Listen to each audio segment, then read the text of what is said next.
Bad Boys, Ride or Die is a 2024 American buddy cop action comedy film starring Will Smith and Martin Lawrence. The fourth installment of the Bad Boys film series, and the sequel to Bad Boys for Life, 2020, it was directed by Adil El Arbi and by Lal Falla and written by Chris Bremner and Will Beal. In addition to the duo, Joe Pantoliano, Vanessa Hudgens, Alexander Ludwig, Paula Nunez, and Jacob Scipio also reprised their roles from previous installments.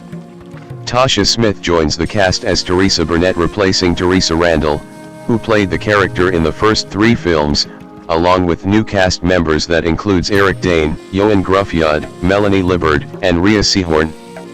The story follows Miami detectives Mike Lowery and Marcus Burnett, who are attempting to clear the name of their late Captain Conrad Howard after he is falsely accused of conspiracy. 5-6. Following the opening weekend box office success of Bad Boys for Life, Sony announced plans for a fourth Bad Boys installment, with Bremner returning to write the script.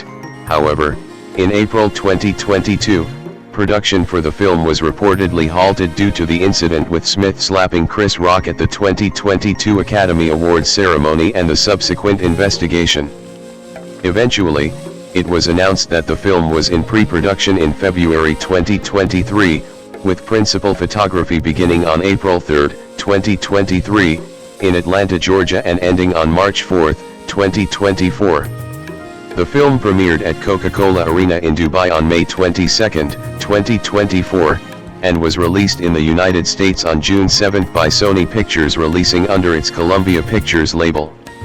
The film grossed $405 million worldwide against a production budget of $100 million and received mixed reviews from critics.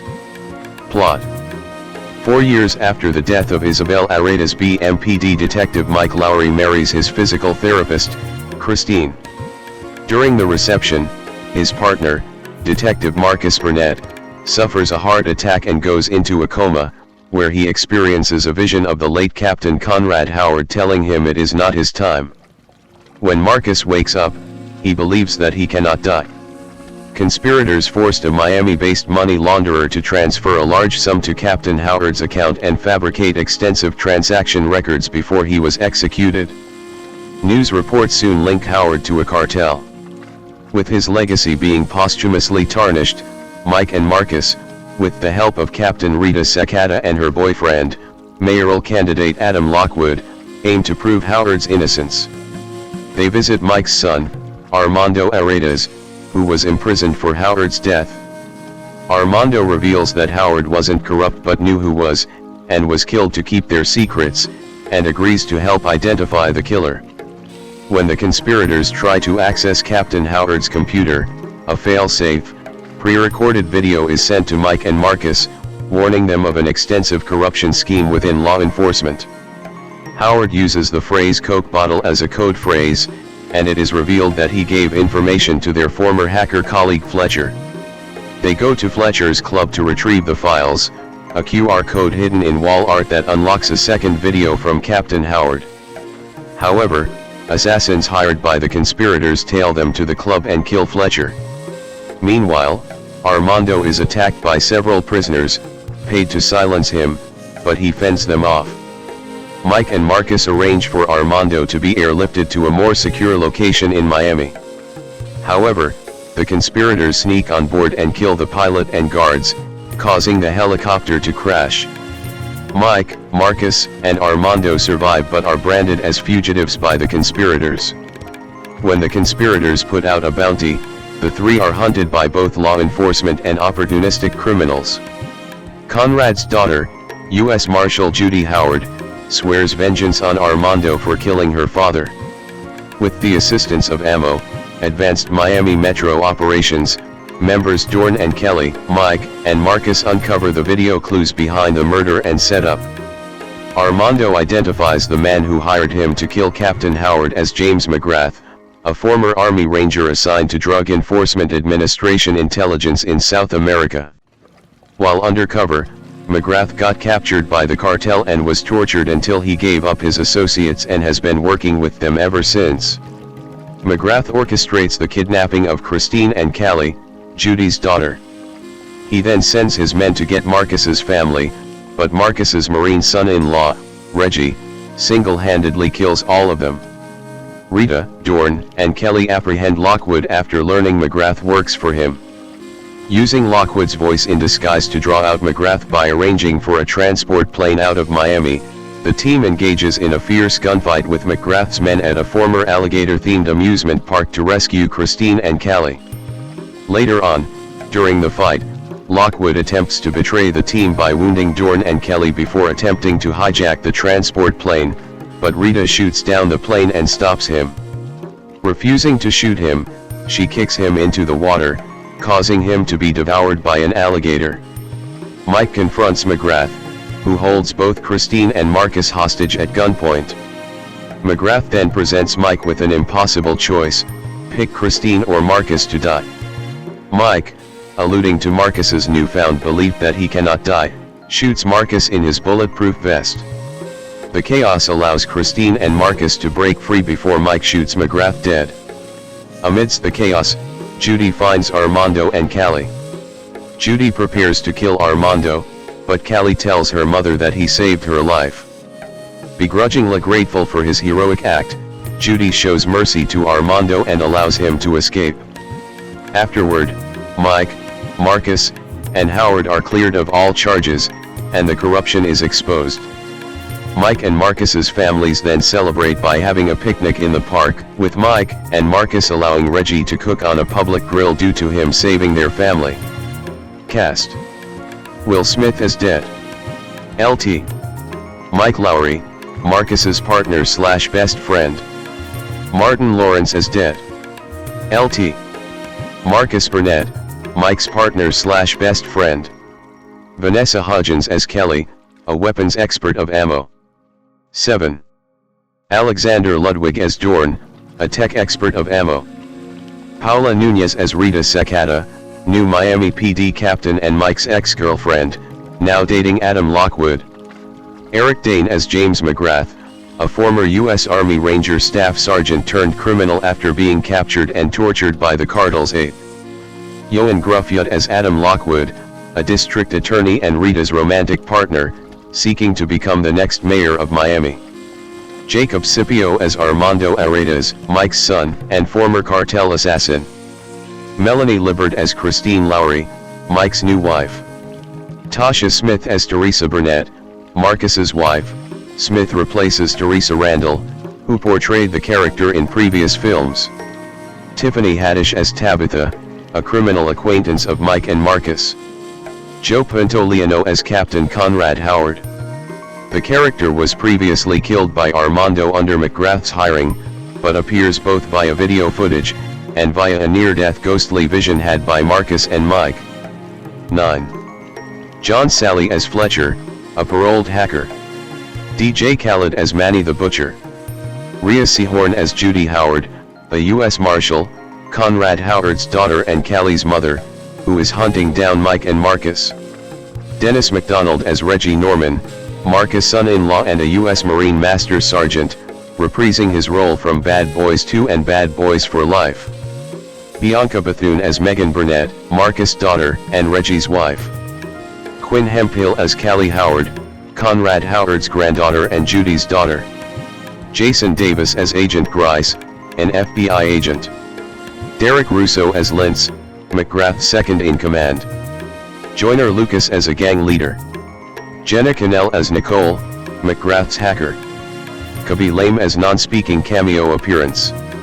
Michael Bay, who directed the first 2 installments, makes a cameo appearance as a Porsche driver, after previously cameoing in the second and third films. Production. Development. Following the opening weekend box office success of Bad Boys for Life, 2020, Sony announced plans for a 4th Bad Boys installment, with Chris Bremner returning to write the script. 10/11. In April 2022, it was reported that development for the 4th film was being put on hold in light of the incident with Will Smith slapping Chris Rock at the 2022 Academy Awards ceremony. However, the following month Sony head chairman Tom Rothman confirmed the 4th film was still in development, despite the previous report. 12:13 in February 2023, Smith announced that he and Lawrence would reprise their roles for the film, which was in pre-production, with a deal end by Law returning to direct.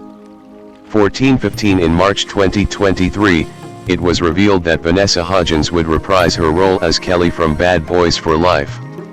7 in April 2023, it was announced that Eric Dane had been cast, reportedly as the villain, and that Paula Nunez and Alexander Ludwig would also reprise their roles from Bad Boys for Life. 16 the same month, Ioan Gruffudd joined the cast. 17 in May 2023, it was announced that Rhea Seehorn had joined the cast. 18 Bad Boys, Ride or Die was originally the working title by co-director Adil El Arbi, before it was confirmed in early 2024. 19. Despite his character's death early on in the previous film, Joe Pantoliano returned as Captain Conrad Howard thanks to Will Smith insisting on bringing him back. 20. Filming. Principal photography began on April 3, 2023, in Atlanta, Georgia and Miami, Florida. 21-22 on May 22, 2023, TMZ released behind-the-scenes clips of Will Smith and Martin Lawrence filming scenes of the movie in Atlanta. 23 Filming was suspended in July due to the 2023 SAG-AFTRA strike. 24 In March 2024, it was revealed that Jacob Scipio would reprise his role as Armando Aretas from the previous film. 25 Filming wrapped on March 4. 26. Post-production.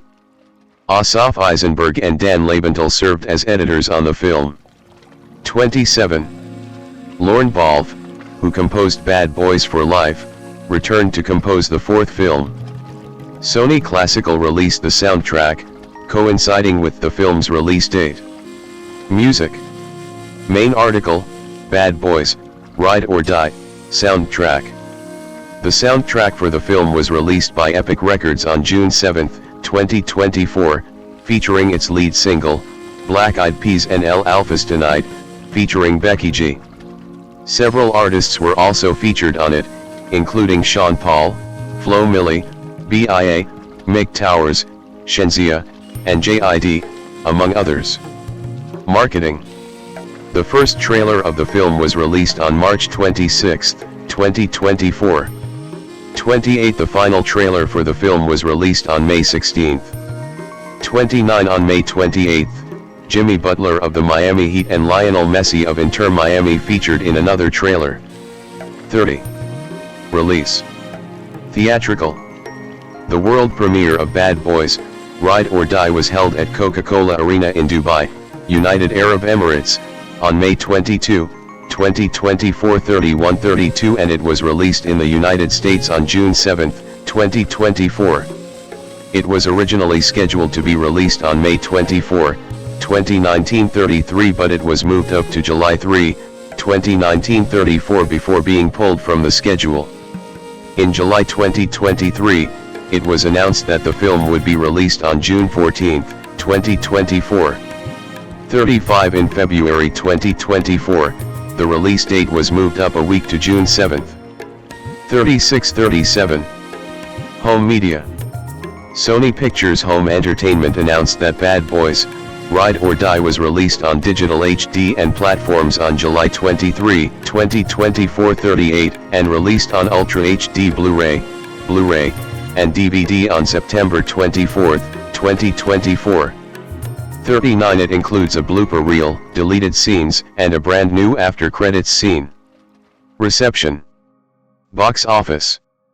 Bad Boys, Ride or Die grossed $193.6 million in the United States and Canada, and $210.6 million in other territories, for a worldwide total of $405 million. 4-3. In the United States and Canada, Ride or Die was released alongside The Watchers, and was initially projected to gross around $40 million from 3,850 theaters in its opening weekend. 40 after making $21 million on its first day, including $5.88 million from Thursday night previews, weekend estimates were raised to $52 million. It went on to debut to $56.5 million, topping the box office. 41.72% of opening weekend tickets were sold day of, while 50% of the audience was under 35, with 44% being Black, 26% Hispanic and Latino, 18% Caucasian, and 12% Asian American/other. 42 in its sophomore weekend the film made $33.7 million, an amazing drop of just 40%, the best of the series, finishing in second behind newcomer Inside Out 2. 43. Critical response. On the review aggregator website Rotten Tomatoes, 65% of 254 critics' reviews are positive, with an average rating of 6.0/10. The website's consensus reads, Will Smith and Martin Lawrence remain good company even when Bad Boys strains to up the ante, proving there's still life left in this high-octane franchise. 44. Metacritic, which uses a weighted average, assigned the film a score of 54 out of 100, based on 50 critics, indicating mixed or average reviews. 45 audiences polled by CinemaScore gave the film an average grade of A, on an A+ to F scale, making the film the first installment in the series not to earn an A. 42 Post-Track reported a 90% overall positive score, with 84% saying they would definitely recommend it. 42. The BBC was more mixed, stating, Critics are sometimes told that we shouldn't analyze Hollywood blockbusters, we should just switch off our brains and enjoy them. Well, not many films are as dependent on our brains being on standby as Bad Boys, Ride or Die. The plot is nonsensical, the grenade-dodging stunts are even more nonsensical, and the internal logic is non-existent. The assertion that Marcus has to avoid stressful situations after his heart attack is forgotten within 30 seconds. But the film is fun enough in its chaotic, grungy, rough, and ready way. 46. Accolades. Award date of ceremony category recipient, S, result Ref. NAACP Image Awards February 22, 2025 Outstanding Motion Picture Bad Boys, Ride or Die nominated 47. Outstanding Actor in a Motion Picture Martin Lawrence won. Future. On June 7, 2024, Smith and Lawrence told Entertainment Weekly that they would be open to return for a fifth film in the franchise, as long as the younger cast members do more stunts and there is a story involving their characters worth being told, with Lawrence also noting it would depend on whether the fans demanded more films. 48 On June 11, 2024, producer Jerry Bruckheimer noted that there had been discussions for a fifth Bad Boys film, but they are primarily waiting to see how Bad Boys, Ride or Die performs at the box office. Willard Carroll Smith 23, born September 25, 1968, is an American actor, rapper, and film producer. Known for his work in both the screen and music industries, his accolades include an Academy Award, a Golden Globe Award, a BAFTA Award, and 4 Grammy Awards. Films in which he has appeared have grossed over $10 billion worldwide, 4/5 making him one of Hollywood's most bankable stars. 6-7.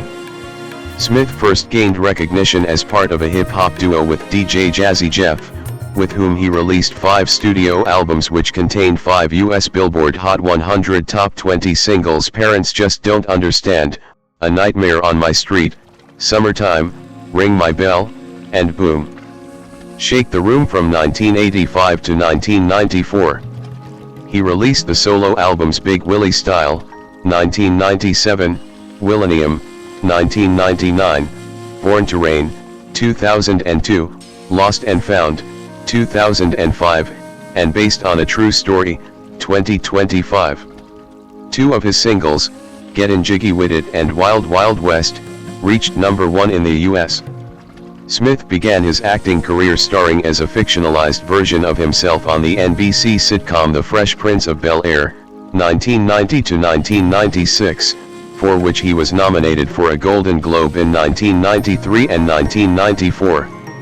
He achieved wider fame as a leading man with the film franchises Bad Boys, 1995 to 2024, and Men in Black, 1997 to 2012, where he respectively portrayed Mike Lowery and Agent J.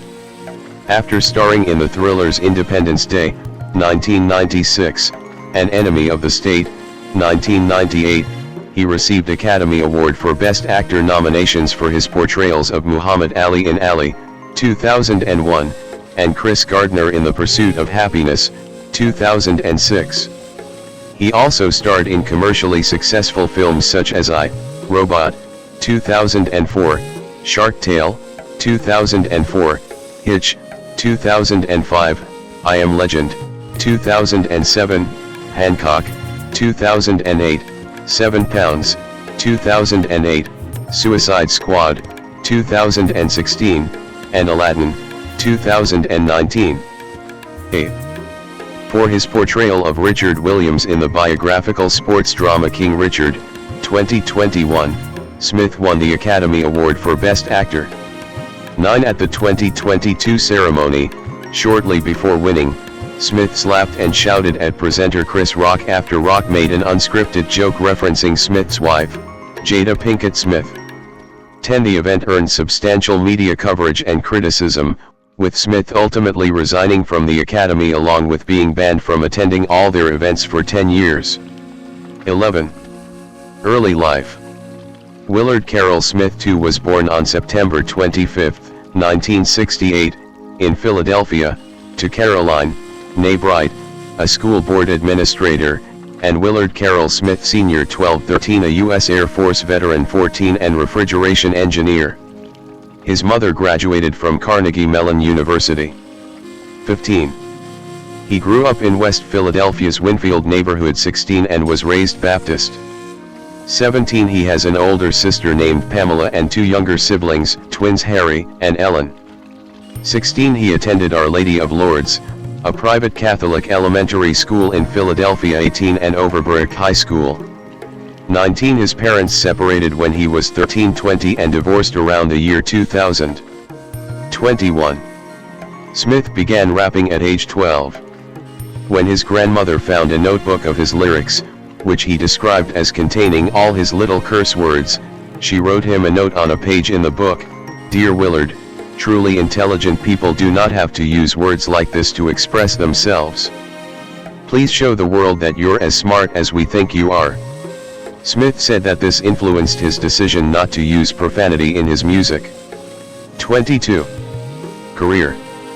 Further information: Will Smith filmography, Will Smith discography, and list of awards and nominations received by Will Smith. 1985 to 1992, DJ Jazzy Jeff and the Fresh Prince. Smith at the 1993 Emmy Awards.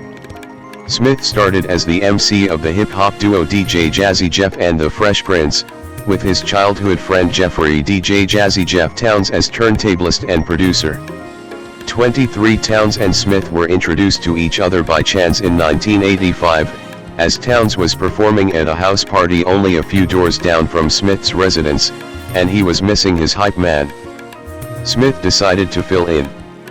They both felt strong chemistry, and Towns was upset when his hype man finally made it to the party. 24. Soon after, the two decided to collaborate. Smith enlisted a friend, Reddy Roxy, to join as the beatboxer of the group, making them a trio. Philadelphia-based Word Records released their first single in 1986 when A&R man Paul Oakenfold introduced them to Champion Records with their single Girls Ain't Nothing But Trouble, a tale of funny misadventures that landed Smith and his former DJ and rap partner Mark Forrest, Lord Supreme, in trouble. 25-26. The song sampled the theme song of I Dream of Jeannie. Smith became known for light-hearted storytelling raps and capable, though profanity-free, battle rhymes. The single became a hit a month before Smith graduated from high school. 27. Based on this success, the duo were brought to the attention of Jive Records and Russell Simmons. The duo's first album, Rock the House, which was first released on Word Up in 1986, debuted on Jive in March 1987. The group received the first Grammy Award for Best Rap Performance in 1989 for Parents Just Don't Understand, 1988, though their most successful single was Summertime, 1991, which earned the group their second Grammy and peaked at number 4 on the Billboard Hot 100. Smith and Towns are still friends and claim that they never split up, having made songs under Smith's solo performer credit. 28. Smith spent money freely around 1988 and 1989 and underpaid his income taxes. 23. The Internal Revenue Service eventually assessed a $2.8 million tax debt against Smith, took many of his possessions, and garnished his income. 29. Smith was struggling financially in 1990 when the NBC television network signed him to a contract and built a sitcom, The Fresh Prince of Bel-Air, around him. 23. The show was successful and began his acting career. Smith set for himself the goal of becoming the biggest movie star in the world, studying box office success's common characteristics. 20. In 1989, Smith was arrested in relation to an alleged assault on his record promoter, William Hendrix. The charges were later dismissed. 30. 1993 to 1997, solo music and film breakthrough. Smith's first major roles were in the drama 6 Degrees of Separation, 1993, and the action film Bad Boys, 1995, in which he starred opposite Martin Lawrence. The latter film was commercially successful, grossing $141.4 million worldwide. 31. However, critical reception was generally mixed. 32. In 1996, Smith starred as part of an ensemble cast in Roland Emmerich's Independence Day. The film was a massive blockbuster, becoming the second highest grossing film in history at the time and establishing Smith as a prime box office draw. 33. In the summer of 1997, he starred alongside Tommy Lee Jones in the hit Men in Black, playing Agent J. The film was released on July 2 by Columbia Pictures and grossed over $589.3 million worldwide against a $90 million budget, becoming the year's third highest grossing film, with an estimated 54,616,700 tickets sold in the U.S. 34. It received positive reviews, with critics praising its humor and Jones's and Smith's performances. During the summer of 1997, Smith also began his solo music career with the release of Men in Black, the theme song for the film, which topped singles charts in several regions across the world, including the UK.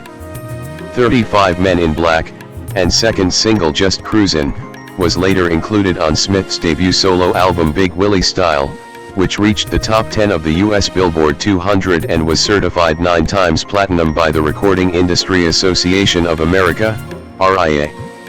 36. 37. The third single from the album, Gettin' Jiggy With It, became Smith's first Billboard Hot 100 #1 when it was released in 1998. 38.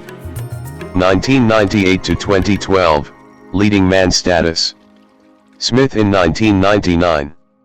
In 1998, Smith starred with Gene Hackman in Enemy of the State. 23. The following year, he turned down the role of Neo in The Matrix in favor of Wild Wild West, 1999. Despite the disappointment of Wild Wild West, Smith said that he has no regrets about his decision, asserting that Keanu Reeves's performance as Neo was superior to what Smith himself would have achieved. 39. Although in interviews subsequent to the release of Wild Wild West, he said that he made a mistake on Wild Wild West. That could have been better. 40. Smith's second album was again supported by the release of a film theme song as the lead single, Wild Wild West, featuring Dru Hill and Kool Moe Dee, topped the Billboard Hot 100 and was certified gold by the RIA. 37. 38. The album, Willennium, reached number 5 on the Billboard 200 and was certified double platinum by the RIA. 36. 37. Will 2K, the second single from the album, reached number 25 on the Billboard Hot 100. 38. Before the end of 1999, a video album was released featuring Smith's 7 music videos released to date. 41. Which reached number 25 on the UK music video chart. 42. The same year, he was also featured on The Fresh Prince of Bel-Air co-star Tatiana Ali's single Boy You Knock Me Out, which reached number 3 on the UK singles chart and topped the UK R&B singles chart. 35-43. Smith portrayed heavyweight boxer Muhammad Ali in the 2001 biopic Ali. For his performance, he was nominated for the Academy Award for Best Actor, and the Golden Globe Award for Best Actor, Motion Picture Drama. 44-45. In 2002, following a 4-year musical hiatus, Smith returned with his third album Born to Reign, which reached number 13 on the Billboard 200 and was certified gold by the RIA. 36-37. The album's lead single was the theme song from Smith's film Men in Black 2, called Black Suits Comin', Nod Ya Head, which reached number 3 on the UK singles chart. 35. Later in the year, Smith's first compilation album Greatest Hits was released, featuring songs from his 3 solo albums and those produced with DJ Jazzy Jeff. 46. 2003 saw Smith return for Bad Boys 2, the sequel to the 1995 film Bad Boys. The film follows detectives Burnett and Lowery investigating the flow of ecstasy into Miami. Despite receiving generally negative reviews, the film was a box office success, grossing $270 million worldwide. 31. In the following year, he starred in the science fiction film I, Robot and the animated film Shark Tale. Both films were box office successes despite mixed reviews. Smith's latest album Lost and Found was released in 2005, peaking at number 6 on the Billboard 200. 36. Lead single Switch reached the top 10 of both the Billboard Hot 100 and the UK singles chart. 35-38. In 2005, Smith was entered into the Guinness Book of World Records for attending 3 premieres in a 24-hour time span.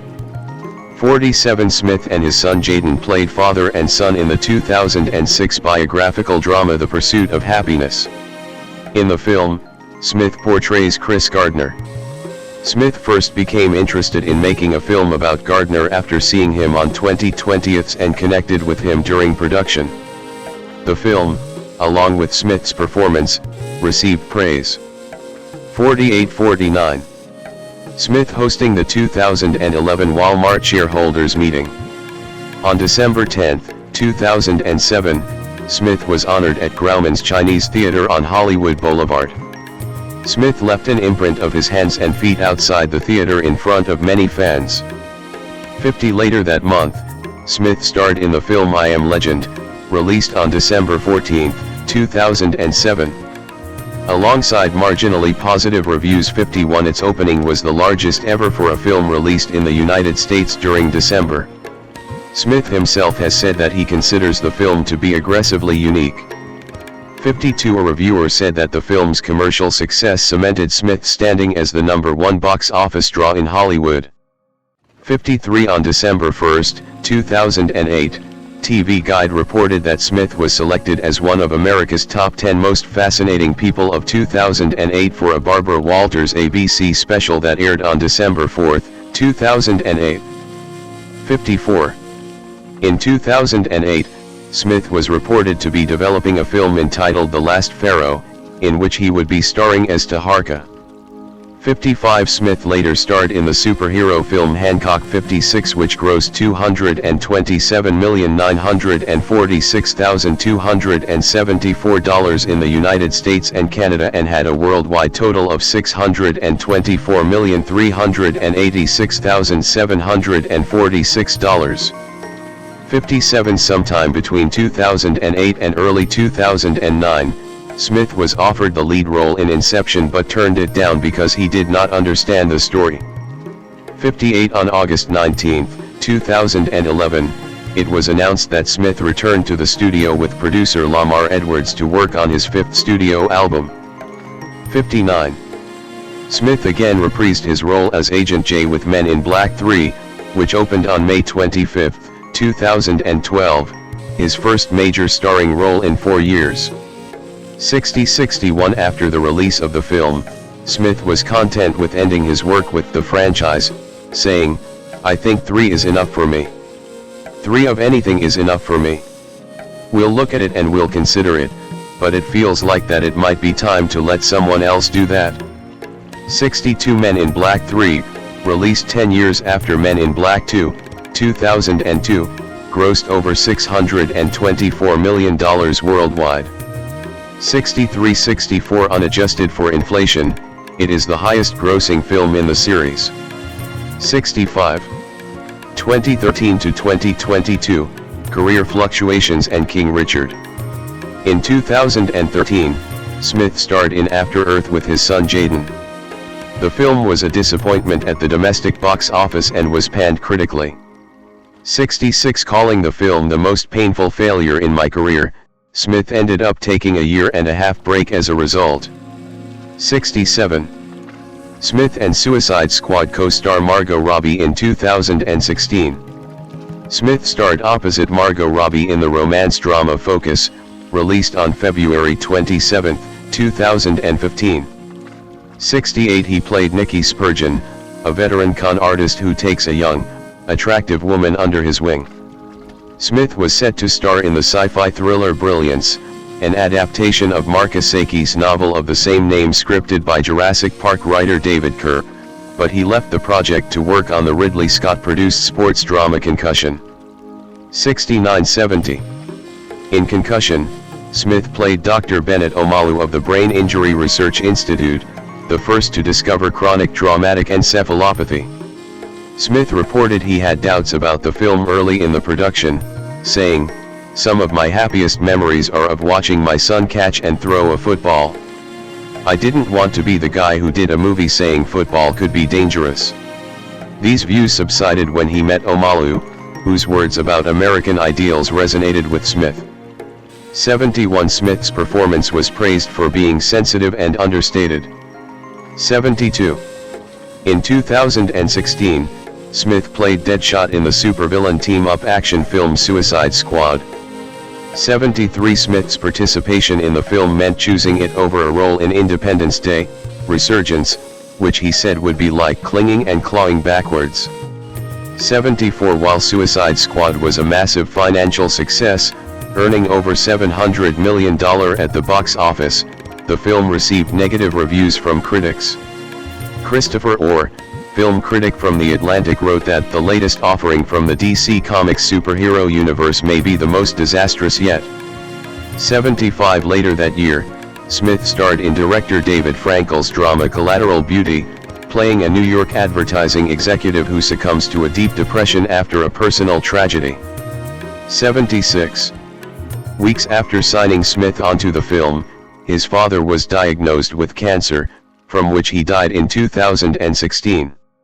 77 As part of his role required him to read about religion and the afterlife, he was brought closer to the elder Smith, calling the experience a beautiful way to prepare for a movie and an even more majestic way to say goodbye to my father. 78 The film marked the lowest box office opening of Will Smith's career. 79 The film also received near-universal negative reviews from film critics. 80 Hollywood Reporter critic David Rooney criticized Smith's performance, writing as the least interesting component in a madly overqualified cast. 81. His film Bright was distributed via Netflix on December 22, 2017. An urban fantasy, it was the most expensive film for Netflix to date. Smith collaborated with his director from Suicide Squad, David Ayer. 82 This would also be another critical disappointment for Smith, with critics panning the film.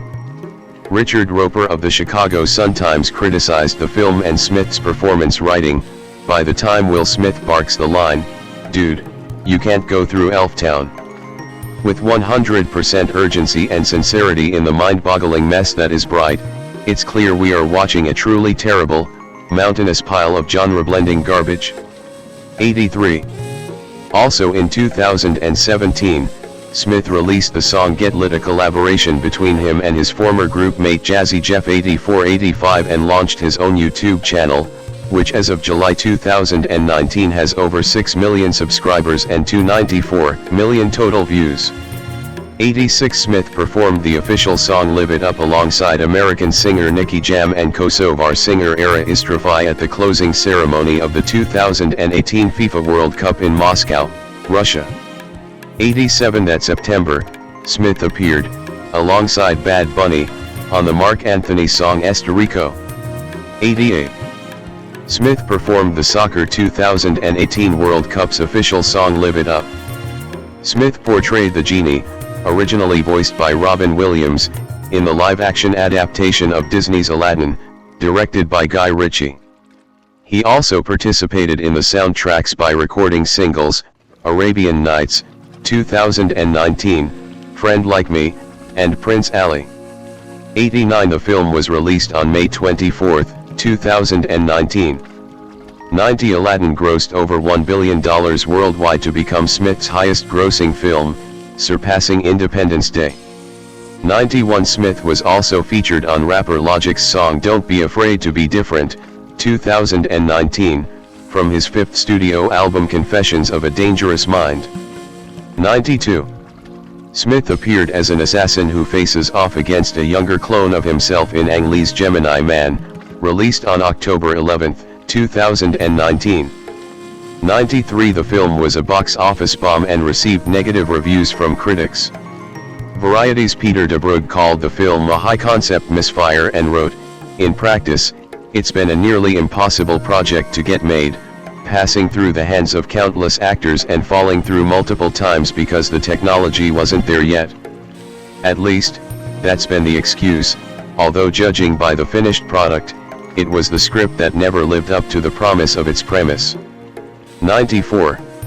Later that year, Smith had his second starring role in an animated film, in Spies in Disguise, opposite Tom Holland. Smith voiced Lance Sterling, a spy who teams up with the nerdy inventor who creates his gadgets, Holland. 95. In 2020, he re-teamed with Martin Lawrence for the third film in their franchise, Bad Boys for Life. In 2019, Smith and Keisuke Honda led a $46 million investment round in esports organization General G. 96. In June 2020, it was announced that Smith would star in Emancipation, directed by Antoine Fuqua, in which he portrays Peter, a runaway slave, who outsmarts hunters and the Louisiana swamp on a journey to the Union Army. 97. Smith's memoir Will, which was written with Mark Manson, the author of The Subtle Art of Not Giving a F***ck, was published on November 9, 2021, and promoted with a tour. 98-99. The book is a journey of self-knowledge recalling childhood traumas, his relationship with his father, and his experiences with ayahuasca. 100-101. In the same year, he and his Westbrook Studios company signed a deal with National Geographic. 102. Smith portrayed Richard Williams, father and coach of tennis players Venus and Serena Williams, in the 2021 film King Richard. For his performance, he won the Academy Award for Best Actor, 103 Golden Globe Award for Best Actor, Motion Picture Drama, and the Screen Actors Guild Award for Outstanding Performance by a Male Actor in a Leading Role. 104. On February 7, 2022, National Geographic announced that Smith would star in a series titled Pole to Pole, which will stream on Disney+. The series follows Smith and his film crew as they go on a 26,000-mile, 42,000 kilometers, trek from the South Pole to the North Pole, crossing all of Earth's biomes and spending time in communities along the way. 105. Part of the filming took place during an expedition in the Ecuadorian Amazon which helped discover the northern green anaconda. 106. 2022 Oscars incident. Main article, Chris Rock, Will Smith slapping incident. Further information, 94th Academy Awards. During the 94th Academy Awards on March 27, 2022, Smith walked on stage and slapped presenter and comedian Chris Rock, who had made a joke about his wife Jada Pinkett Smith's shaved head. 107 with a reference to the main protagonist in the 1997 film G.I. Jane. Smith then returned to his seat and yelled at Rock, twice saying, "Keep my wife's name out your fucking mouth." 108, 109, 110. Pinkett Smith had been diagnosed with alopecia areata in 2018 and would later shave her head due to the condition. 111 112 The Academy of Motion Picture Arts and Sciences, AMPAS, said that Smith was asked to leave the ceremony but he refused. 113. Later in the night, Smith was named Best Actor for King Richard and apologized to the Academy and the other nominees, but not to Rock, in his acceptance speech. 114 115 116 The live audience gave Smith 2 standing ovations. Smith remained at the ceremony until its conclusion and participated in the celebrations later that evening.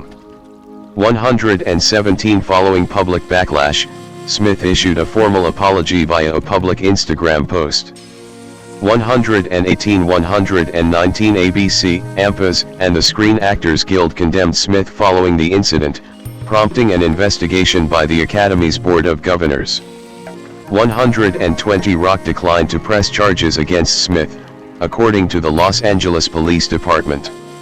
121 On April 1, 2022, Smith tendered his resignation from the Academy, writing in part, "I deprived other nominees and winners of their opportunity to celebrate and be celebrated for their extraordinary work. I am heartbroken. I want to put the focus back on those who deserve attention for their achievements and allow the Academy to get back to the incredible work it does to support creativity and artistry in film. So, I am resigning from membership in the Academy of Motion Picture Arts and Sciences, and will accept any further consequences the board deems appropriate." The AMPAS president David Rubin accepted the resignation in an official statement but said they would continue their investigation. 122 Smith's resignation means he is no longer able to vote on Oscar nominations as a member of the Academy. 123 Commentators have speculated that Smith's resignation from the Academy and other related fallout from the slap would damage his family brand. 124 On April 8, 2022, the Academy announced its decision to ban Smith from future Oscars galas and associated events for 10 years. 125 Several film projects that Smith had been involved in were put on hold as a result of the controversy. 126 In a statement to CNN, Smith stated, "I accept and respect the Academy's decision." 127 128 Smith offered an on-camera apology on July 29, saying he was deeply remorseful for his actions. 129 As a result of the incident, Netflix cancelled production on an action film that was set to star Smith titled Fast and Loose. 131 In December 2022, Emancipation was released to mixed reviews and was a commercial failure. Producer Todd Black partially attributed the failure to Smith's involvement following the Oscar incident. 132. 2023, Present, Action Films and Return to Music. In 2023, it was announced that Smith would co-star in Bad Boys, Ride or Die, the 4th installment in the Bad Boys film series. 133 The film includes a comedic moment inspired by the Oscars incident. 134 Smith is set to co-star with Michael B. Jordan in a sequel to I Am Legend. 135 136 The film is in active development. 136 Additionally, Smith is attached to star in the science fiction films Brilliance and Resistor. 137 138 Smith was attached to star in crime thriller Sugar Bandits, but exited the project in September 2024 due to scheduling conflicts with another undisclosed project. He will remain involved as a producer. 139 140 The following year, he signed a first-look deal with Paramount Pictures through his production company, Westbrook. 141. In September 2023, it was reported by Vibe magazine that Joyner Lucas and Smith would be working together on a joint album. 142 On May 19, Smith confirmed new music coming in 2024 in an interview with ET. 143 and that it is the most personal music he had ever done. 144 With Teddy Swims confirming he recorded music with Will for the upcoming project. 145. On June 27, 2024, Smith announced on his Instagram that his first solo single in nearly 20 years was coming out the following day. "You can make it," saying, "Through some of my darkest moments, music has always been there for me, to lift me and help me grow. It's my humble wish that it can do the same for you and bring you all the joy and light you deserve." 146. The song released at midnight that evening, featuring Friday Eye and the Sunday Service Choir.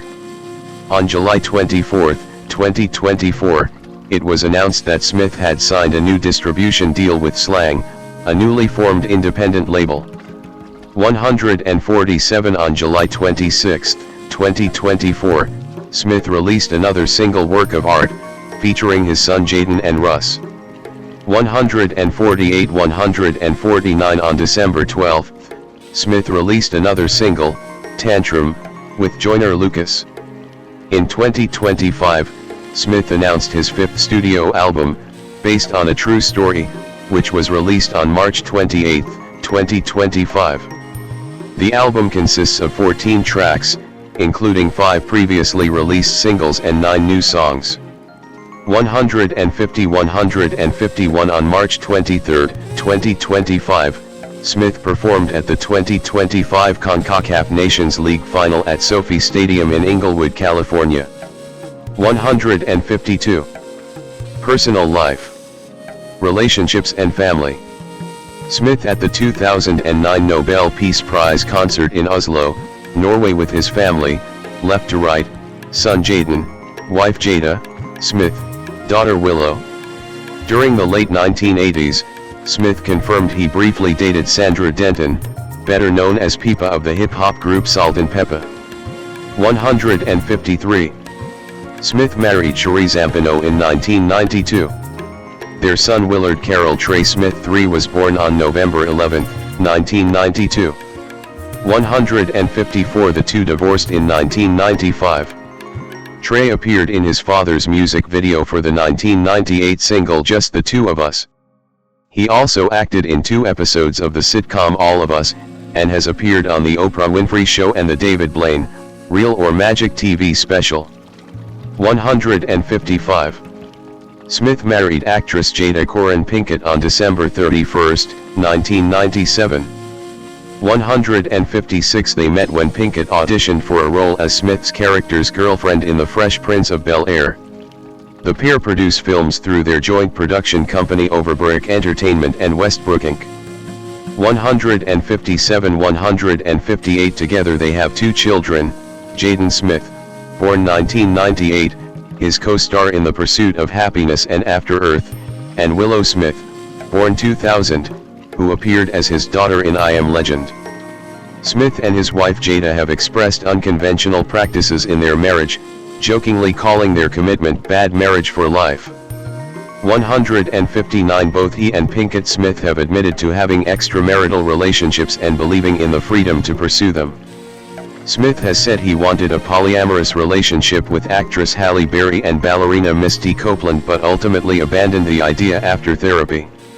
160. In October 2023, Pinkett Smith stated that she and Smith had been separated since 2016, though they have no intention to divorce. 161. In 2018, Smith celebrated his 50th birthday by performing a bungee jump from a helicopter in the Grand Canyon. 162. Smith was insured by Lloyd's of London for $200 million for the jump, which raised money for the charity Global Citizen. 163. Religious and political views. Smith was raised in a Baptist household and attended a Baptist church and Catholic school. In a 2013 interview, he said he did not identify as religious. 164. 165. In 2015, Smith said in an interview with the Christian Post that his Christian faith, which was instilled in him by his grandmother, helped him to accurately portray Bennett Omalu in Concussion, saying, "She was my spiritual teacher, she was that grandmother at the church, the one having the kids doing the Easter presentations and putting on the Christmas plays, and her kids and grandkids had to be first. She was the most spiritually certain person that I had ever met in my entire life." even to the point that when she was dying she was happy, like she was really excited about going to heaven. 166. In 2018, Smith performed the Hindu rite of Abhisheka of Shiva at Haridwar, India. He also performed an arti of the holy river Ganga. He has said that he feels a deep connection to Hindu spirituality and Indian astrology. 167. Smith and his family also met and spent time with the Indian spiritual leader Sadhguru, stating that he enjoyed the heartfelt conversations between them. 168. Smith donated $4,600 to the 2008 presidential campaign of Democrat Barack Obama. 169. In December 2009, Smith and his wife hosted the Nobel Peace Prize concert in Oslo, Norway, to celebrate Obama's winning of the prize.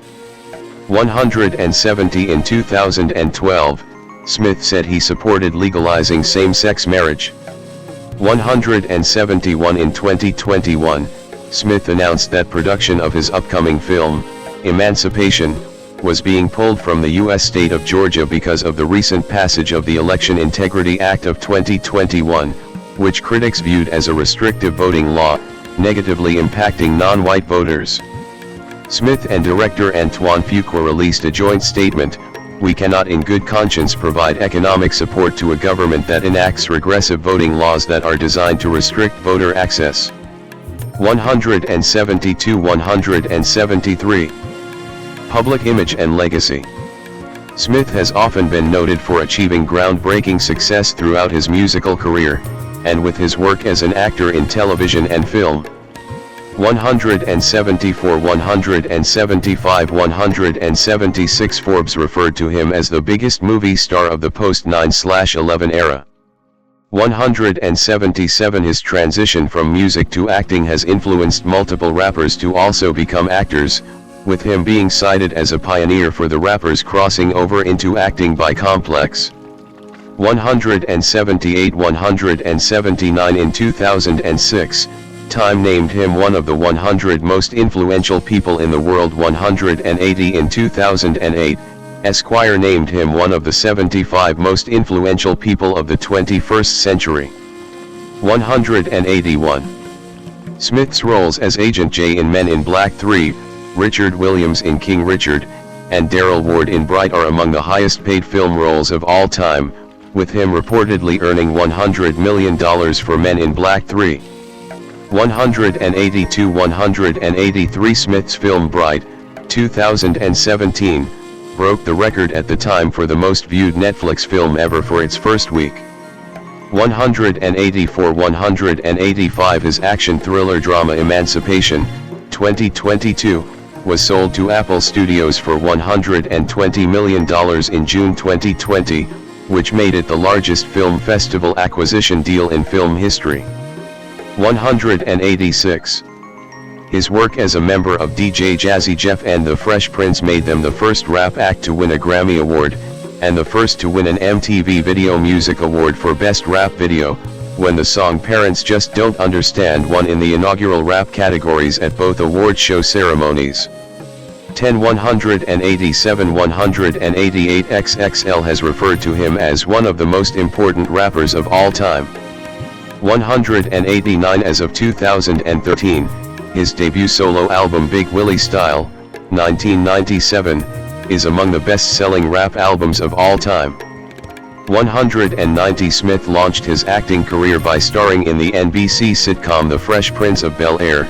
The show's success is considered to be a watershed moment for hip-hop and black television. 191. 192. With some publications referring to it as one of the greatest sitcoms of all time.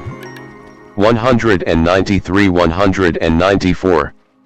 Professor Andrew Horton said, Smith's genre of comedy, popularized on the sitcom Fresh Prince of Bel-Air, translated well into commercial box office appeal. 195. Author Willie Tolliver noted, what the Fresh Prince did accomplish was to put Smith and his character Will into an environment of affluence and possibility, thus changing the terms of his own black identity. 196. In 2022, Smith became the fifth black actor to win the Academy Award for Best Actor, after Sidney Poitier, Denzel Washington, Jamie Foxx, and Forest Whitaker. 103 since winning the Academy Award for Best Actor for King Richard and slapping Chris Rock at the 94th Academy Awards, Smith's public image and legacy has been intensely debated, with many saying the event has tainted his perception among many in the entertainment industry and beyond. 197, 198, 199, 200. Ian Young of the BBC opined, Will Smith went from beloved film favorite to Hollywood villain when he slapped Chris Rock on stage at the Oscars. 201. This incident has turned into a viral meme. 202. He has done permanent damage to his image and career, and what might happen next. 203. Smith's reputation as a morally upstanding family man, a prominent film star and legacy in Hollywood have all been put in peril, with Greg Braxton of the Los Angeles Times noting, Smith's heroic stature inside and outside black culture, and his carefully constructed persona as the patriarch of a celebrity family, only intensifies the fallout. And his actions have now placed his reputation in jeopardy. Adding, Smith turned a night that should have been full of pride into one that can be described only as infamous. 204. The New York Times reported Smith's actions would damage his family brand. 124. Legal issues. On December 30, 2025, violinist Brian King Joseph filed a lawsuit against Smith and his management company, alleging sexual harassment, wrongful termination, and retaliation. Joseph claimed in his suit that he was fired from Smith's tour after reporting an intrusion by an unknown person into his Las Vegas hotel room in March 2025, in which he discovered a note signed Stone F and other items he interpreted as a sexual threat. The complaint further alleged that Smith groomed Joseph for exploitation, with Smith's legal counsel denying these accusations as entirely untrue and unfounded. 205, 206, 207, 208. Acting credits and accolades. Main articles, Will Smith filmography and list of awards and nominations received by Will Smith. Smith has received multiple awards throughout his career, including an Academy Award for Best Actor for his role as Richard Williams, the prolific father and coach to championship tennis players Venus and Serena Williams, in the biopic King Richard, 2021, a role that also won him a Golden Globe Award, BAFTA Award, and Screen Actors Guild Award in the same category. He also received a producer nomination for the Academy Award for Best Picture. Prior to this award, he was nominated several times for the Academy Award, 2, for Ally and the Pursuit of Happiness, the Golden Globe Award, 5, for The Fresh Prince of Bel-Air, Ally, The Pursuit of Happiness and Concussion, and the Screen Actors Guild Award, once for The Pursuit of Happiness. In 2005, he received the honorary César Award. That same year, he was nominated for the Tony Award for Best Musical for Fela, and in 2021, he was nominated as a producer of Cobra Kai for the Primetime Emmy Award for Outstanding Comedy Series. Aside from acting and behind-the-scenes work on screen and stage, Smith has made ventures into hip-hop with the release of several songs, 4 of which won him Grammy Awards: 1 for Best Rap Performance, 4 Parents Just Don't Understand, 1 for Best Rap Performance by a Duo or Group, 4 Summertime, and 2 for Best Rap Solo Performance, 4 Men in Black and Gettin' Jiggy With It, the former 2 of which he won as a member of the duo DJ Jazzy Jeff and the Fresh Prince.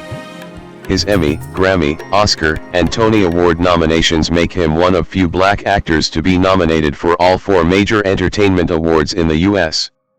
On March 26, 2025, Smith attended a ceremony where his name was added to red stripes at the bottom of street signs along a block of 59th Street in West Philadelphia. Martin Fitzgerald Lawrence I, born April 16, 1965, is an American actor and comedian. Lawrence began his career doing comedy shows, including in the Improv. After his first acting role in the sitcom What's Happening Now? 1987 to 1988, Lawrence co-created and played the titular character of the Fox television sitcom Martin, 1992 to 1997, which helped catapult him into larger film roles. His first major lead role on the big screen was playing Detective Sergeant Marcus Burnett in the buddy cop action comedy Bad Boys, 1995, a role he reprised in 3 sequels. 2. Lawrence went on to star in the commercially successful films A Thin Line Between Love and Hate, 1996, which marked his directorial debut, Nothing to Lose, 1997, Blue Streak, 1999, Big Mama's House, 2000, Big Mama's House 2, 2006, Wild Hogs, 2007, College Road Trip, 2008, Death at a Funeral, 2010, and Big Mamas, Like Father, Like Son, 2011, among others. His voice acting work includes the animated films Open Season, 2006, and Sneaks, 2025, and the animated television series Kid and Play, 1990. Early life. The fourth of 6 children, Martin Fitzgerald Lawrence was born on April 16, 1965, in Frankfurt, West Germany. His father, John Lawrence, was serving in the U.S. military at the time of his birth. Lawrence's first and middle names were after civil rights leader Martin Luther King Jr. and U.S. President John F. Kennedy, respectively. When Lawrence was 7, his father left the military, and the family moved from West Germany back to the United States, settling in the Washington, D.C. area in the town of Landover, Maryland. Lawrence's mother had moved herself and her 6 children into the troubled King Square housing projects where he would attend Dodge Park Elementary. Following his parents' divorce when he was 8 years old, Lawrence rarely saw his father, who was a police officer, serving as the police chief for the Franklin D. Roosevelt VA Medical Center in Montrose, New York.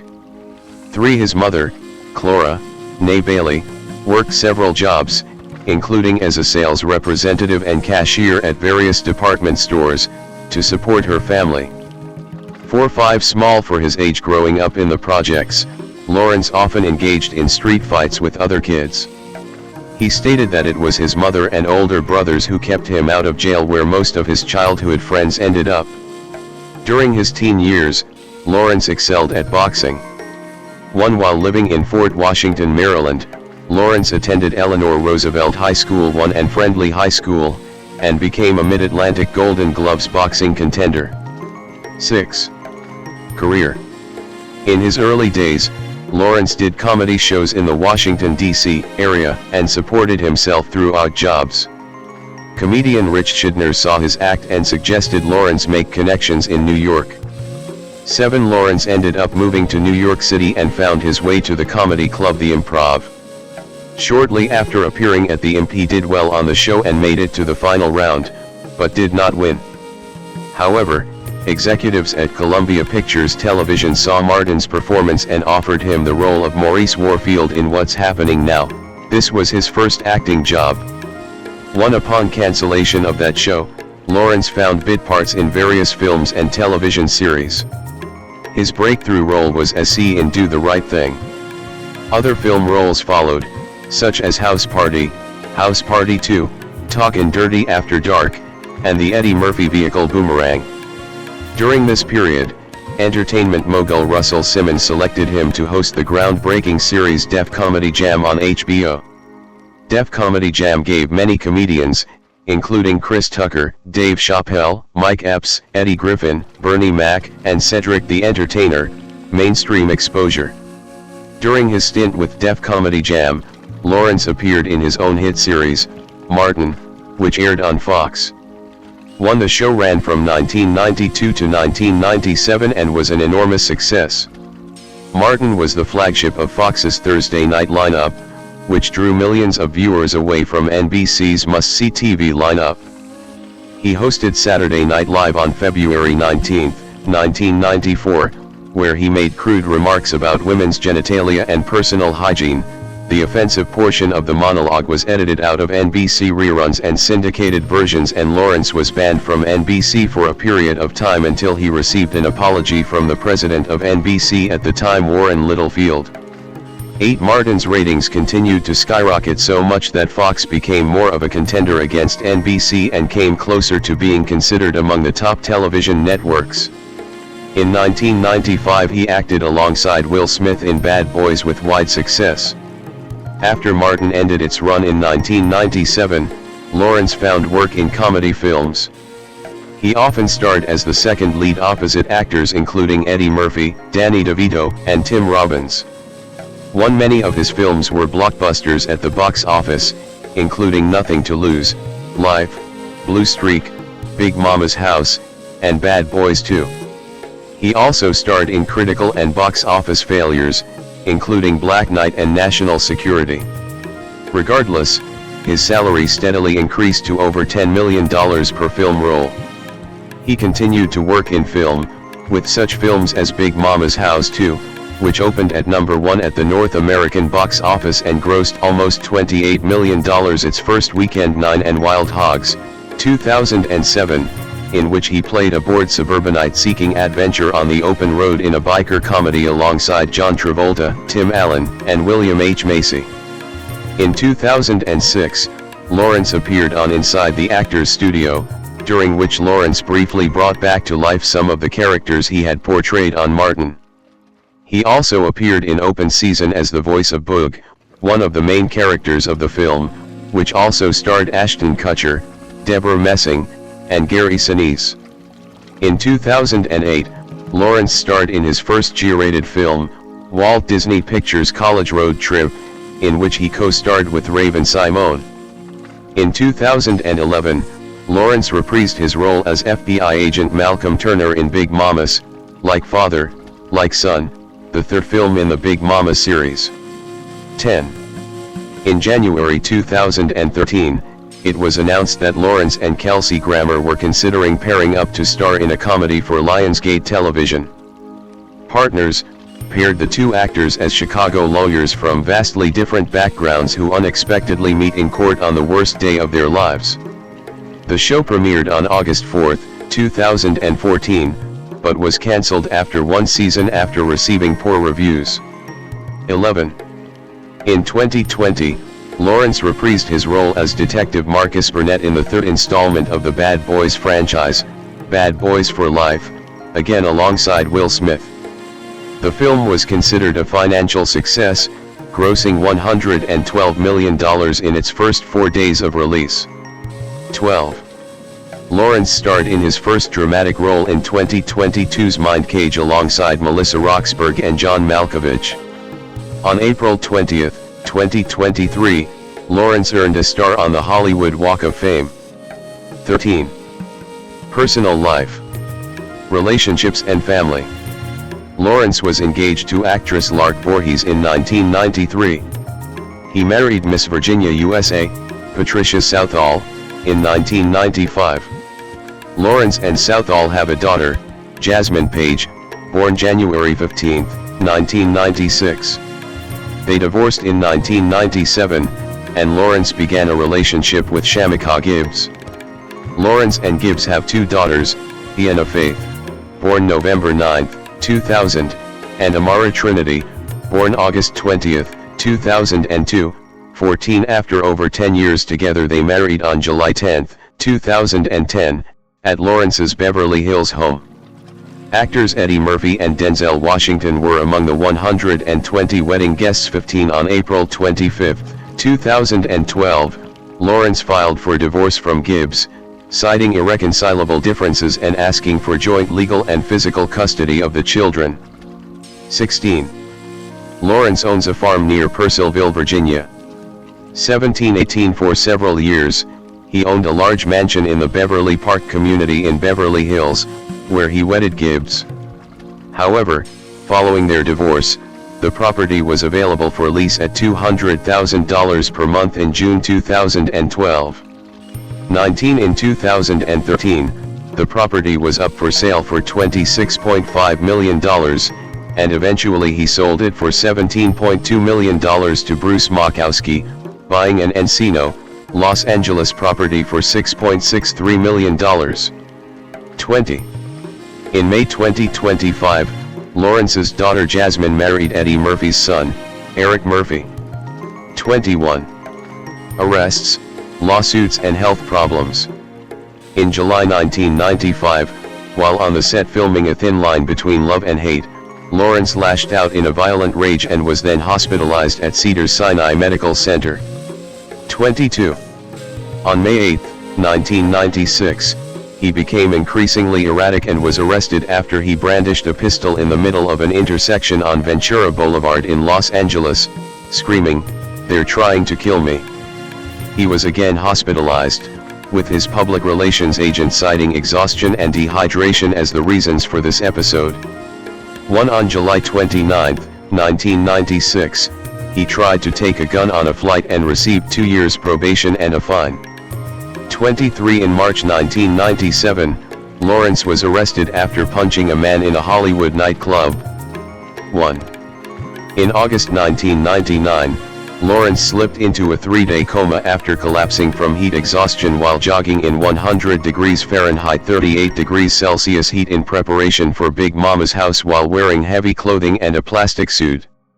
124. He recovered in the hospital after entering a near-fatal coma due to a body temperature of 107 degrees Fahrenheit 42 degrees Celsius, his breathing assisted by a ventilator. Vanessa Ann Hudgens, /HDNZ/HUJNZ, born December 14, 1988, is an American actress and singer.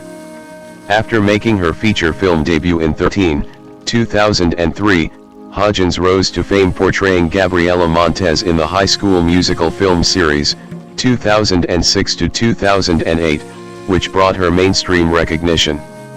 2. Through Hollywood Records she released 2 albums, v. 2006, and Identified, 2008. Hudgens appeared in the films Band Slam, 2009, Beastly, Sucker Punch, both 2011, Journey to The Mysterious Island, Spring Breakers, both 2012, Second Act, 2018, Bad Boys for Life, 2020, and Tick, Tick, Boom, 2021. She starred in the Netflix Christmas movies The Princess Switch, 2018, and its sequels, 2020 and 2021, and The Night Before Christmas, 2019, co-producing these Christmas movies. Hudgens played the role of Emily Locke in the NBC series Powerless, 2017. She made her Broadway stage debut playing Gigi in the musical revival of Gigi, 2015, and had roles in 2 of Fox's live musical productions, Rizzo in Grease Live, 2016, and Maureen Johnson in Rent, Live, 2019.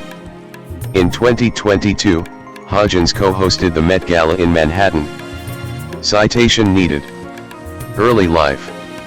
Vanessa Ann Hudgens was born in Salinas, California, and was raised in various locations along the West Coast, from Oregon to Southern California. Her mother, Gina, née Guanco, held a succession of office jobs, and her father, Gregory Hudgens, was a firefighter. 3-4. She has a younger sister, Stella, who is also an actress. 5. She was raised as a Catholic. 6. Her father, who died of cancer in February 2016. 7. Was of mostly English descent, and her mother is Filipina and grew up in Mindanao. 849. All of her grandparents were musicians. 10. Career. 1998 to 2004, early roles. Starting in 1998, Hudgens performed in musical theater as a singer, and appeared in local productions of Carousel, The Wizard of Oz, The King and I, The Music Man, and Cinderella, among others. 11. 2 years later, she began auditioning for commercials and television shows, and her family moved to Los Angeles after she appeared in a television commercial. 10. 12. She began her acting career at age 15, and she briefly attended Orange County High School of the Arts, followed by homeschooling with tutors. 13. 14. Hudgens had her first acting role in an episode of the sitcom Still Standing, airing on CBS in 2002. 15. In which she portrayed Tiffany. 16. Later that year, she appeared in an episode of the series Robbery Homicide Division, airing on CBS. Hodgins made her film debut in the 2003 drama movie 13, in the supporting role of Noelle. The film grossed $10 million worldwide and received positive critical reviews. 17 USA Today called 13 the most powerful of all recent wayward youth sagas. 18 Hodgins subsequently landed a role in the 2004 science fiction adventure film Thunderbirds, based on the 1960s television series. Hodgins portrayed the character of Tintin. The film was a commercial failure and was strongly criticized for abandoning the original concepts. 19. 2005 to 2008, High School Musical and Music. Hodgins performing on the High School Musical, the concert tour in 2007. In January 2006, Hodgins played Gabriela Montez, one of the lead roles in the Disney Channel original movie High School Musical. The film saw Hodgins portraying the new girl at high school who falls for the captain of the basketball team. The two later reveal a passion for singing, and audition for the school play together. Hodgins starred alongside Zac Efron and Ashley Tisdale, 20, the former of which she was partnered up with during the auditioning process due to their chemistry. 21. It was Disney Channel's most watched film that year with 7.7 million viewers in its premiere broadcast in the US, until August's premiere of The Cheetah Girls 2, which achieved 8.1 million viewers. 22. For the film, Hodgins recorded numerous songs which had commercial success. The song Breaking Free, a duet with Efron, became Hodgins' highest peak on the US Billboard Hot 100 at number 4, and number 9 in the UK. 23. Following the success of the film, Hodgins released her debut studio album, V, on September 26, 2006. It sold 34,000 copies in its first week, and debuted at number 24 on the US Billboard 200 chart. 24. In February 2007, the album was certified gold by the Recording Industry Association of America. 25. By August 2009, the album had sold 570,000 copies in the US. 26. It was preceded by two singles, Come Back to Me and Say OK, both of which were moderately successful in several countries. Hodgins in concert in January 2007. In 2007, Hodgins reprised her role as Gabriella in High School Musical 2, released on August 17. The show was watched by over 17.2 million viewers in the US, almost 10 million more than its predecessor, making it the most watched Disney Channel original movie of all time. 27. Disney Channel aired a weekly program called Road to High School Musical 2, beginning on June 8, and leading up to the premiere of High School Musical 2 in August. The show offered viewers a behind-the-scenes look into the production of the movie.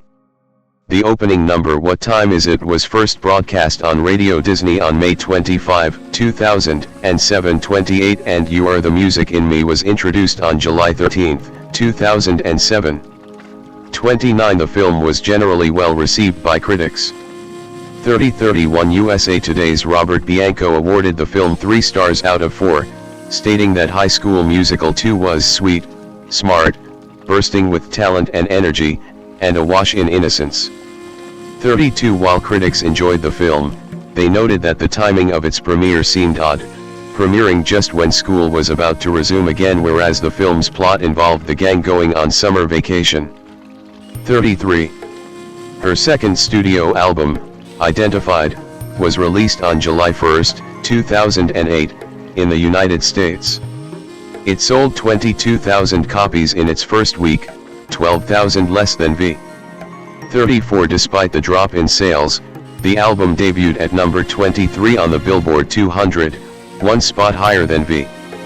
35. The album was preceded by one single, Sneaker Night, which peaked at number 88 on the Billboard Hot 100. 23. Hodgins reprised her role in High School Musical 3, Senior Year, the first film from the franchise to be released theatrically. It opened at number 1 at the North American box office in October 2008, earning $42 million in its first weekend, which broke the record previously held by Mamma Mia. for the biggest opening by a musical. 36. The film finished with $252 million worldwide, which exceeded Disney's expectations. 37. 2009 to 2017, mainstream film and television. Hodgins at the My Habit launch at Skylight West Studios in May 2011. Following the completion of the High School Musical series, Hodgins said that she was taking a break from her music career to focus more on acting. 38. She played a supporting role in a musical comedy band Slam, which was released theatrically on August 14, 2009. 39. 40. Hodgins played SA5M, a 15-year-old awkward freshman with untapped talents. 41. Although Band Slam was commercially unsuccessful, Hodgins' performance received praise from critics. 42. David Waddington of the North Wales Pioneer noted that Hodgins outshines the rest of the cast, failing to fit in with the outcast narrative and making the inevitable climactic ending all the more expected. 43. In 2010, Hodgins starred in the musical Rent as Mimi during August 6 to 8, 2010, at the Hollywood Bowl. 44. Her involvement in the production drew negative comments, but director Neil Patrick Harris defended his decision with casting Hodgins by saying, "Vanessa is awesome. She's a friend. I asked her to come in and sing to make sure she had the chops for it. And she was very committed and seemed great." 45. In 2011, Hodgins starred with Alex Pettyfer in the film Beastly, based on Alex Flynn's 2007 novel Beastly. 46. She played one of the main characters, Linda Taylor, and described her as the beauty of the story but not the stereotypical beauty everyone thinks of. 47. Hodgins and Pettyfer were described as showist stars of tomorrow. 48. Beastly was released on March 4, 2011, to mostly negative reviews. The film was screened at Showist and drew enthusiastic reactions from the luncheon crowd of exhibition officials. 49. 50. The film went on to make $28 million worldwide as of 2012. Hodgins also starred as one of the 5 female leads in the action film Sucker Punch, directed by Zack Snyder. 51. She played Blondie, an institutionalized girl in an asylum. The film was released in March 2011. 52, and grossed $19 million in its first weekend at the North American box office, opening at number 2. 53. By the end of its run, Sucker Punch totaled $89 million worldwide. 54. In 2012, Hodgins starred alongside Dwayne Johnson and Josh Hutcherson in the science fantasy action-adventure film Journey to The Mysterious Island, 2012, the sequel to the 2008 film Journey to the Center of the Earth, playing Hutcherson's love interest. 55. The film earned $325 million worldwide during its theatrical run. 56. Which outperformed its predecessor. 57. 58. It received generally mixed to negative reviews from critics. 59. Hodgins at the 2012 People's Choice Awards. In 2013, Hodgins starred alongside Selena Gomez, Ashley Benson, Rachel Corrin, and James Franco in the film Spring Breakers. The story followed 4 college-aged girls who decide to rob a fast food restaurant in order to pay for their spring break. 60. It was released theatrically in March 2013. 61. Receiving generally positive reviews. 62. 63. The film featured mature themes such as drug use, violence, and sexual escapades. 64. 65. 66. To coincide with the film, Hodgins released the dubstep-influenced song $X, 67 with a music video featuring clips from the film. 68. The song features guest vocals from YLA, and was produced by Rock Mafia. 69. Hodgins later expressed her discomfort with the sex scene. "It was very nerve-wracking for me. I told my agent that I never want to do it ever again." 71. Later that year, Hodgins played Cindy Paulson in The Frozen Ground, a film based on the Robert Hansen serial murder case, with Hodgins portraying Hansen's only known victim to escape. She co-starred with John Cusack and Nicolas Cage.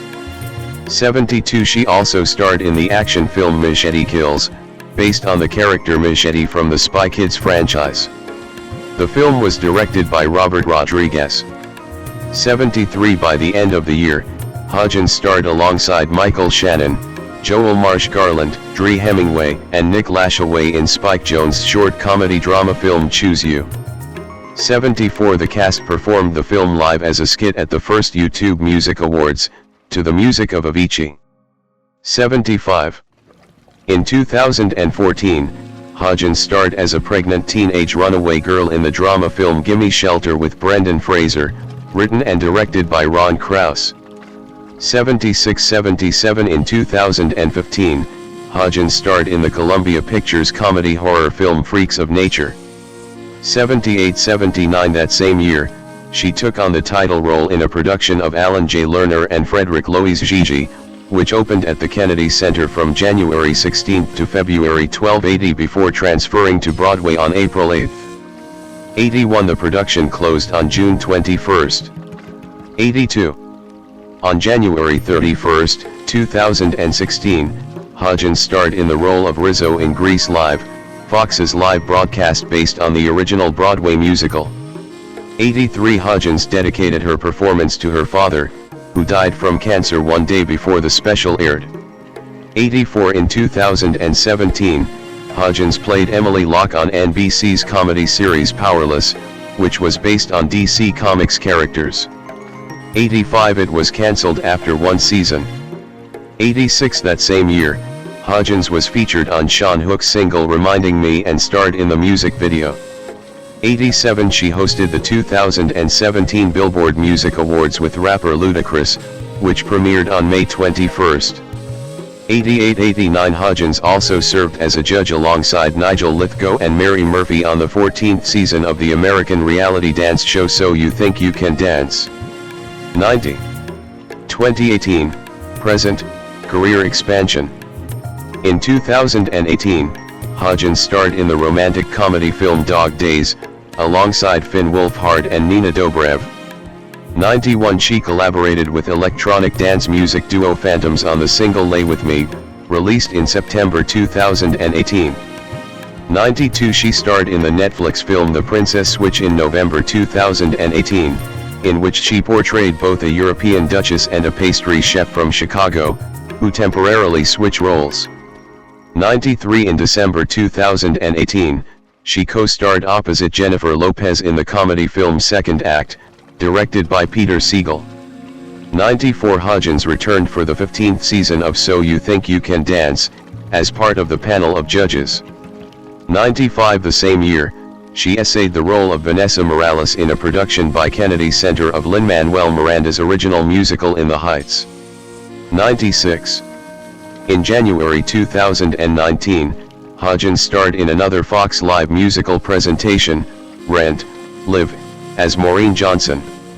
97 Hodgins also co-starred with Mads Mikkelsen in Polar, the Netflix film adaptation of Victor Santos's 2013 graphic novel Polar, Came from the Cold. In November 2019, she starred in and served as a producer on the Netflix film The Night Before Christmas. 98-99. In 2020, Hodgins appeared in the third entry in the Bad Boys franchise, Bad Boys for Life 100, which grossed over $426 million worldwide.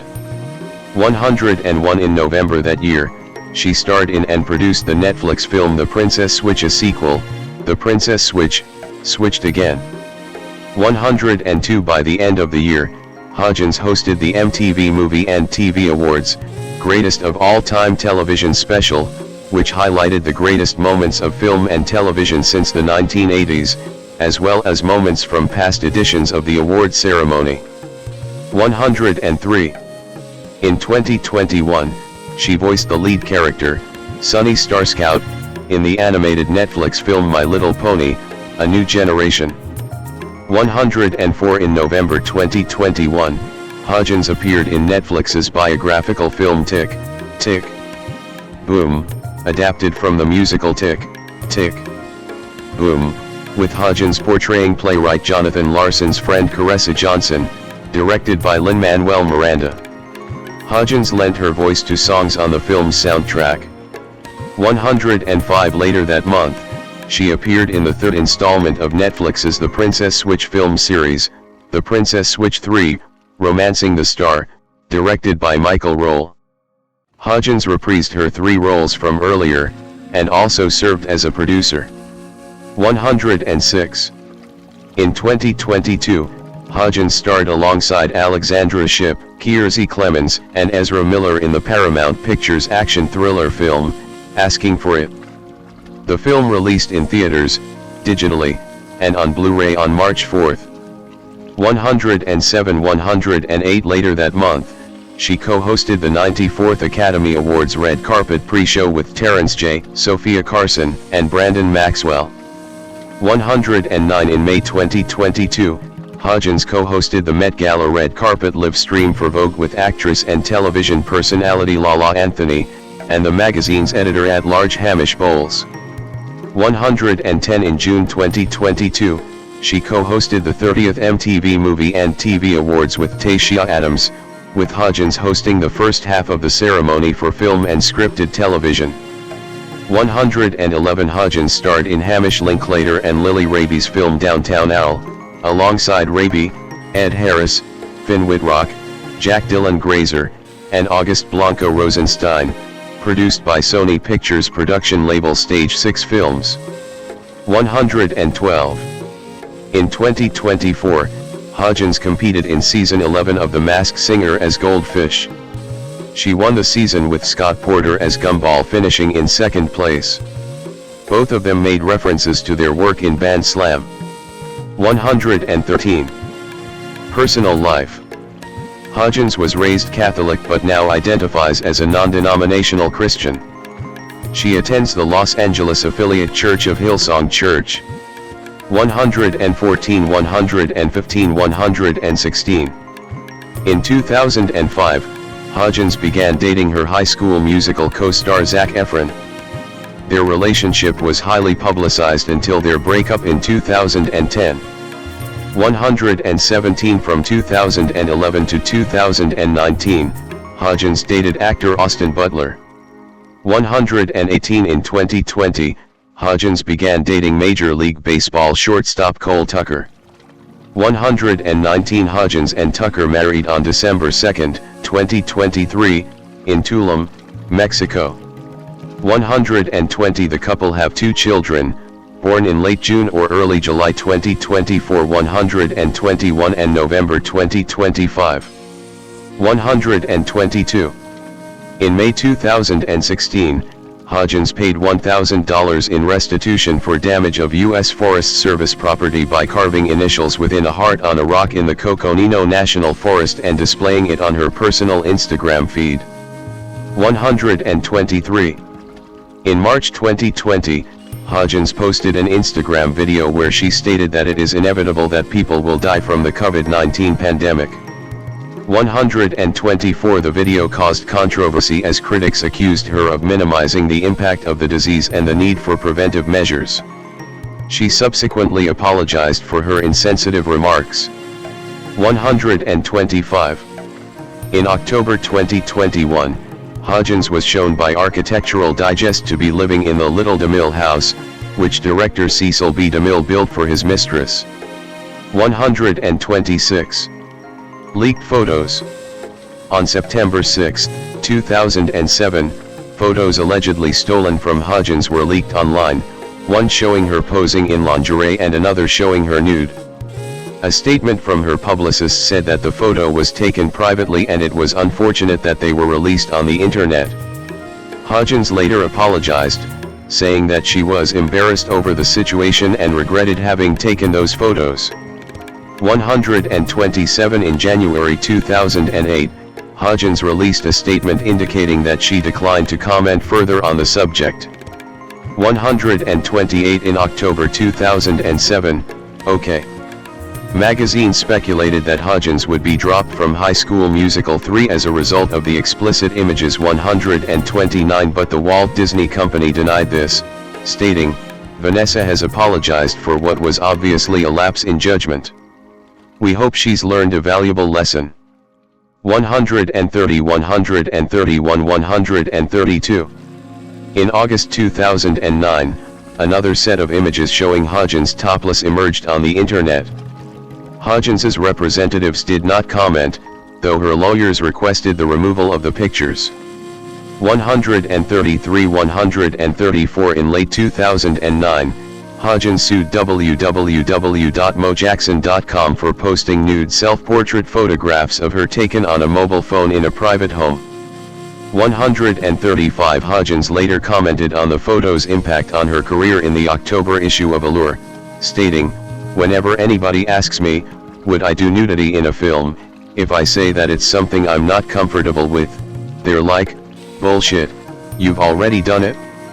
If anything, it makes it more embarrassing, because that was a private thing. It's screwed up that someone screwed me over like that. At least some people are learning from my mistake. 136. According to Us Weekly, additional nude images were released on the internet on March 15, 2011. 137. Public image.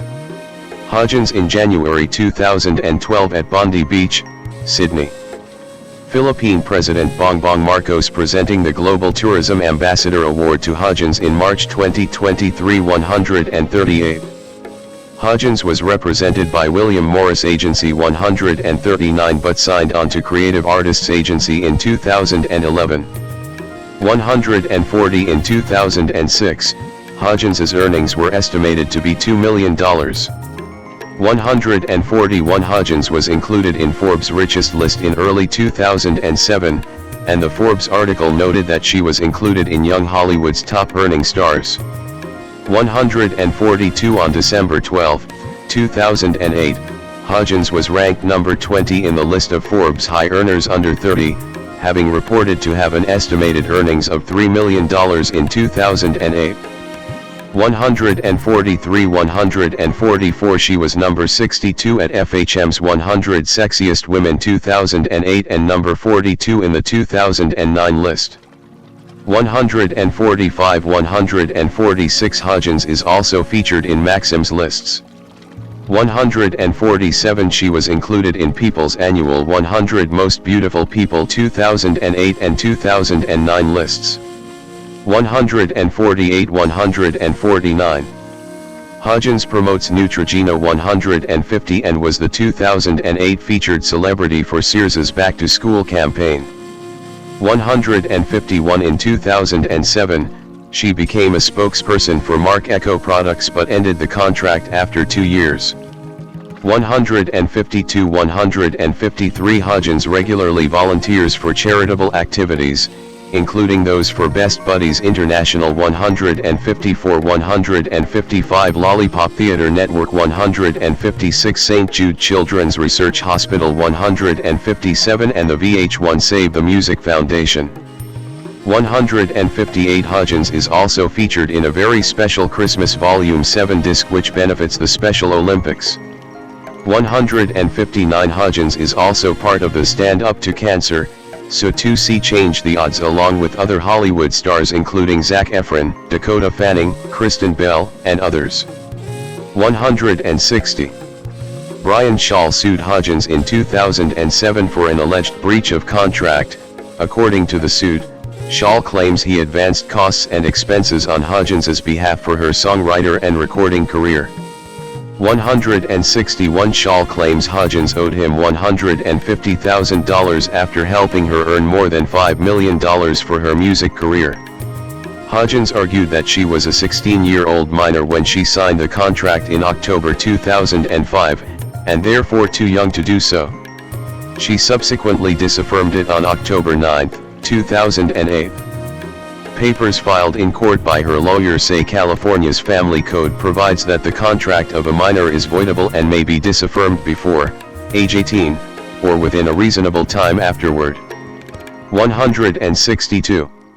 In 2008, Hodgins was sued by Johnny Vieira, who claims he was owed a share of Hodgins's advances, royalties, and merchandising revenue in exchange for his management services. Vieira accuses Hodgins of abandoning her talent team as soon as she became a commercial name. 163 In early May 2009, the case was settled. 164. Hodgins is a frequent attendee of the Coachella Valley Music and Arts Festival. She has been unofficially called the Queen of Coachella. She is known for her boho chic fashion style, occasionally going barefoot at the festival as well. 165. 166. In March 2023, Hodgins was named as a global tourism ambassador by